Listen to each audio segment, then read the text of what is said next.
Subaru est possiblement le personnage qui a le plus souffert, tout anime confondu. Mais aujourd'hui, on va pas parler de ça, ce sera dans une autre vidéo, donc n'hésite pas à t'abonner pour plus de contenu. C'est un personnage qui est quand même souvent critiqué, comme quoi il évolue pas réellement et qu'il est complètement inutile au récit. Alors qu'en vrai, c'est un personnage qui reflète totalement notre société. Avant d'être transporté dans l'isekai, Subaru était déscolarisé, sans emploi et il restait tout le temps enfermé chez lui. C'était tout simplement un jeune en perte totale de repères et c'est très clairement quelque chose qui peut arriver actuellement dans notre réalité. Que tu sois jeune, vieux, ça arrive à tout le monde, enfin à une grande partie de personnes. Pression sociale, échec scolaire, sentiment d'inutilité, il était très clairement en dépression. Alors, comme toute personne ici présente qui serait transportée dans un isekai, il s'est dit « Je suis le héros de l'univers ». Parce que je vous assure que si on est transporté dans un isekai, on va très clairement s'attendre à être cheaté. Sauf que malheureusement, ReZero est là pour démonter ce mythe. Le monde dans lequel il a atterri lui doit rien du tout. Il finit par échouer encore et encore, souffre sans reconnaissance, accumule de la frustration et de la rancœur, et tombe dans le même cercle vicieux, il est inutile. Donc si on repose le contexte, vous tombez dans un monde que vous ne connaissez pas et vous avez un pouvoir qui vous permet de revenir à la vie et de sauver des gens.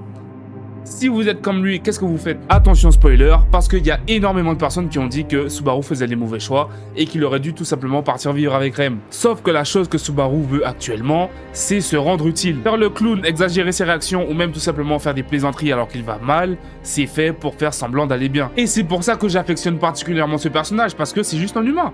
Il réagit pas comme un héros. S'il y a bien une chose qu'il faut comprendre, c'est que Subaru n'est ni bon ni mauvais. Contrairement aux autres protagonistes classiques qui arrivent dans des isekai tels que Kirito dans SAO, il ne s'améliore pas en ligne droite, il rechute, il fait de mauvais choix. Il finit par avoir énormément de fatigue mentale, une culpabilité constante, il vit tout simplement un cauchemar. Donc la prochaine fois que vous regarderez ReZero, dites-vous que c'est un humain ordinaire dans un monde qui lui demande l'impossible.